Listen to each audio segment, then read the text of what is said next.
Ladies and gentlemen, you got to understand something right now. Everybody smiling in your face ain't really cheering for you.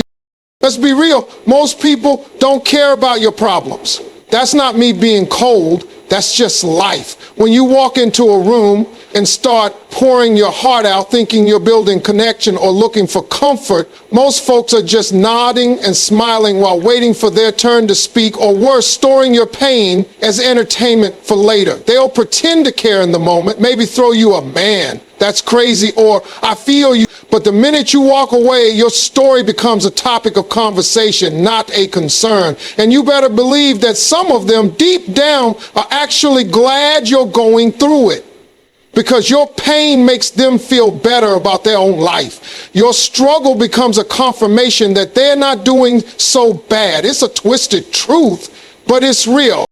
People envy strength, success, joy, and when they see you hurting, it gives them a sense of relief. It tells them, okay, maybe I'm not the only one losing. They never say it out loud, but that silent satisfaction they feel when you're struggling is a reflection of their own insecurity. See, when you're doing good, when you're glowing, leveling up, when you're confident, they're uncomfortable. But the moment life knocks you down and you show it, they feel like things are back to normal. You become more relatable to their comfort zone. Misery loves company. And some folks don't want advice. They want someone to drown with.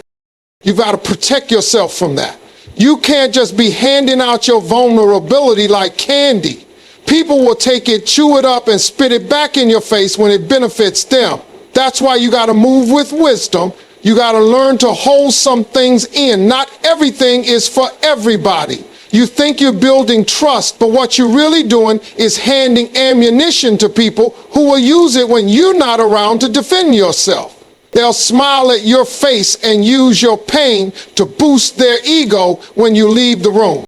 It's not about being paranoid, it's about being smart. It's about understanding the difference between real support and surface sympathy. You need people in your life who pray for you in silence, who pull you aside and help you rise, not people who pretend to care just so they can have a story to tell or a reason to feel better about themselves. Your problems aren't currency for connection. They're private battles that require private strength.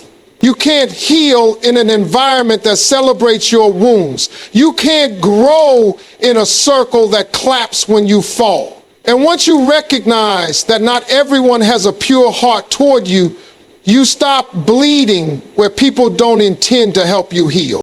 Some things in life are just too sacred to be shared with the world. Your problems, your pain, your personal battles, they're not meant for public discussion. They're meant for a deeper conversation with the one who can actually do something about it. We live in a time where people treat their struggle like it's content. They broadcast their hardship for likes, for sympathy, for temporary validation from people who can't offer a permanent solution. But when you're really going through something, the last thing you need is an audience. What you need is alignment, right?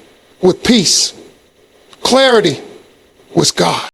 See, talking to people can make you feel heard for a moment, but it rarely brings healing, because most people can't carry what you're carrying. They don't understand the weight. They haven't walked in your shoes. They give advice based on opinion, not understanding. And too often, when you open up to the wrong person, you end up more confused, more frustrated, more exposed than before. That's why certain storms in life require silence and surrender, not storytelling. You can't fight spiritual battles with social strategies. You've got to take that pain, that confusion, that frustration, and bring it to your Creator, not your followers, not your co-workers, not your casual friends, because while people are guessing, God already knows. The truth is, when you take your problems to people, you're often just chasing comfort. You want someone to tell you it's going to be okay. You want someone to pat you on the back, tell you you're right, tell you they understand.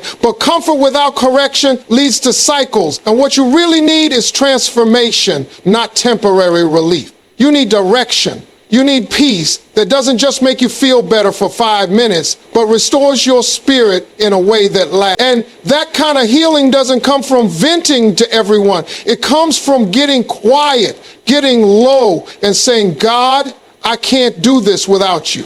There's a power in private prayer that no public post will ever match. When you cry out in your quiet place, when you bring your burden to the throne instead of the timeline, you position yourself for real change. You invite divine wisdom into your situation. You open the door for strength you didn't know you had. And maybe most importantly, you protect your heart, because the moment you stop handing your problems to people who weren't built to handle them, you free yourself from the emotional roller coaster of unmet expectations and broken trust. People will forget your story, twist your words, or walk away when it gets too heavy. But God doesn't. He listens when no one else wants to. He sees the tears no one else notices. He knows the parts of you that you're too ashamed to share. And when you bring him your problems instead of posting them or parading them around looking for pity, he works on them in ways no person ever could. Sometimes we expect people to rescue us from situations that only our own discipline and faith can fix. We go around looking for someone to solve the mess we're in, someone to carry us, to encourage us, to remind us of who we are, when really the only thing that's going to get us out is a decision. Not a conversation, not a hug, not a motivational quote, but a deep personal decision to change, commit, and believe. It's easy to think that talking about it will somehow make it better, but words without action won't move your life forward. People can sympathize with you, but they can't do your push-ups. They can cheer you on, but they can't climb your mountain. That part is yours alone. We want somebody to come along and pull us out of the pit. But if you're the one who walked in, you're going to have to be the one who climbs out. There's nothing wrong with needing support, but don't confuse support with saving. Nobody is coming to do the hard parts for you. And if they do, it won't last. Because anything you didn't build with your own hands, your own sweat, your own faith, won't be able to stand when the next storm comes. That's why discipline matters. That's why showing up on the days you don't feel like it matters. That's why saying no to what's easy and yes to what's right, even when nobody's watching, matters. People can inspire you, but inspiration fades. You can't build a future on moments of motivation. You build it on consistency, on choosing to get up early, to put in the work, to turn down distractions, to say, I don't feel like it, but I'm doing it anyway. That kind of grit doesn't come from outside. It comes from within, from a made-up mind and a committed heart. And faith keeps you going when results don't show up right away. Faith reminds you that just because it's hard doesn't mean it's hopeless. Faith tells you there's more on the other side if you just don't quit. People mean well, but they can't heal what's broken in you. They can't rebuild your self-worth. They can't erase your mistakes or undo the years of wrong choices. Only you can do that with time, with focus, with prayer, with discipline. Waiting on someone to fix you is how you stay stuck. Blaming others for not being there enough or not understanding enough won't get you anywhere either. At some point, you've got to look in the mirror and say, it's on me now. Not in a harsh way, but in an empowering way. Because if it's on you, that means you're not helpless. That means you're not waiting anymore. That means today can actually be the turning point, not when someone else shows up, but when you do. Complaining feels good in the moment, like a release valve for frustration and disappointment. But what it actually does is shrink you, your mindset, your energy, your potential. The more you complain, the more you train your mind to focus on what's wrong instead of what's possible. You turn into someone who reacts instead of responds. Someone who's always pointing out the problems but never stepping up with solutions. Complaining may get attention, but it won't get you progress. It feeds a victim mentality that convinces you life is happening to you, not for you. And when you live in that mindset long enough, you start playing small, settling for less, and shrinking your dreams to match your excuses. Every time you complain, you give your power away. You hand it over to circumstances, to people, to things you claim are outside your control. You say with your words, "I'm not in charge here." And the more you say it, the more you believe it. You start living like you're stuck, even when the door is wide open. You walk around bitter, frustrated, and tired, not because life is impossible, but because you've let complaining become your language instead of commitment. You waste time talking about what's not working instead of doing something to make it work. You start defining yourself by your struggle instead of your strength. People don't realize how much complaining conditions your character. It makes you smaller because it robs you of your ability to see opportunity. When all you see is the obstacle, you miss the lesson. When all you talk about is the setback, you forget the comeback. Life will always have challenges. There will always be something to complain about if you go looking for it. But champions, builders, people who rise, they look at the same problems and say, okay, what can I do with this? They don't deny the pain, but they don't sit in it either. They shift from complaining to creating, from whining to working. And that's what separates growth from stagnation. It's easy to bond with people through complaints. Misery is magnetic, but the problem is when your whole identity becomes about what's wrong, you lose the ability to lead, to inspire, to rise. You don't attract solutions, you attract more of the same. And before you know it, you're surrounded by people who sound just like you, tired, bitter, and going nowhere.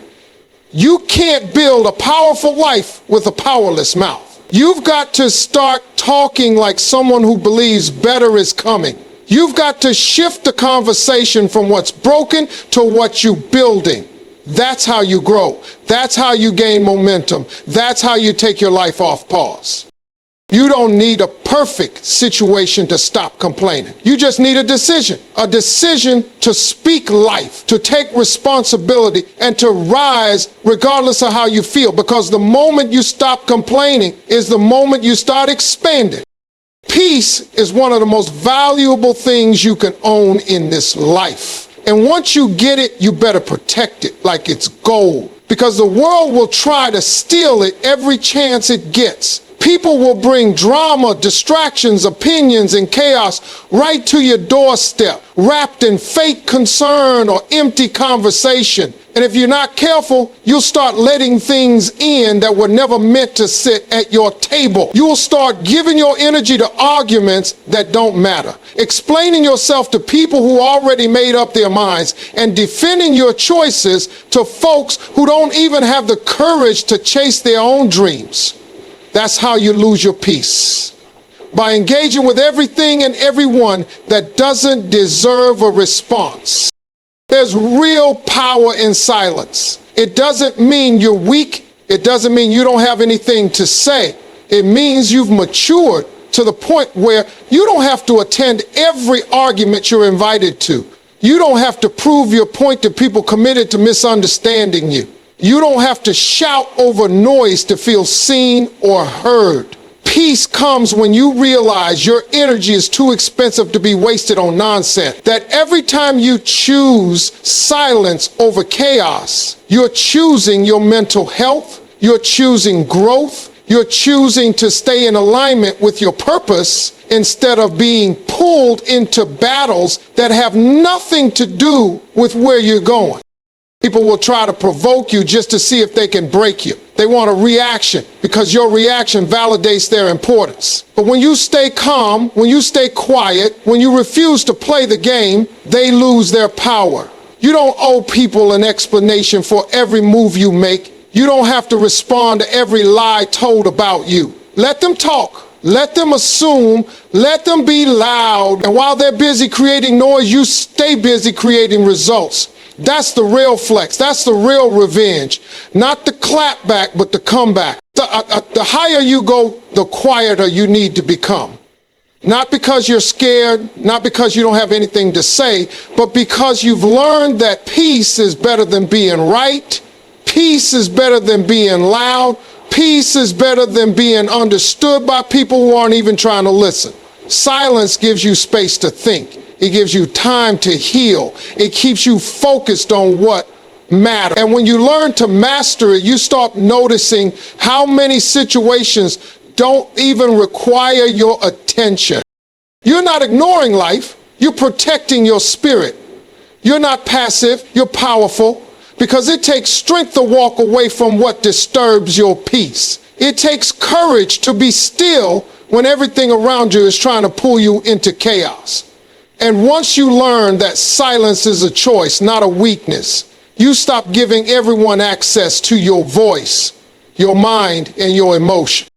In a world where everyone's talking, posting, and begging to be seen, the smartest move you can make is to stop explaining and start producing. Let your results speak. Not your complaints, not your tears, not your story of how hard it's been, your results. Because at the end of the day, pity might get you attention, but it won't get you respect. People may feel bad for you for a moment, but they'll forget that feeling fast. What they won't forget is what you did with your pain, what you built out of your setback, what you became after the fall. That's what gets remembered. That's what earns you a seat at the table. Not your struggle, but your strength. You can cry, but wipe those tears and go to work. You can hurt, but don't unpack and live there. Too many people build their identity around their suffering. They wear their wounds like a badge and expect applause just for surviving. But surviving ain't the goal. Thriving is. Winning is. Becoming more than what tried to break you is. Pity is a dead-end street. You sit there long enough, you start believing that being stuck is just who you are. You start telling the same story over and over, hoping someone else will feel it enough to lift you out. But nobody can lift you higher than the standards you set for yourself. And if your standard is pity, then you'll live in a cycle of almost getting better, but never changing. The world is watching, yes, but they're watching what you do, not what you say. They don't care about how many people doubted you if you never gave them a reason to believe in you. They don't care how many nights you cried if you never turned those nights into discipline. Your comeback is only powerful if it actually happens. So let it. Build something, grow something, turn the pain into power, the mess into mastery. People can question your past, they can criticize your journey, but they can't argue with results. You show them you're healed by the way you rise, not by telling them how broken you were. You don't need to explain your decisions when you're building a life that explains itself. You don't need pity when your results command respect. Let people wonder how you kept going. Let them guess how you stayed silent and focused while the world threw shade. You don't have to prove anything to anybody, just win. Quietly if you have to, alone if you must, but win. Because when the results show up, when the business grows, when the body transforms, when the peace returns, when the success is undeniable, that's the moment you realize you never needed pity. You needed vision, grit, and a mindset that says, I'm not here for sympathy. I'm here to show what's possible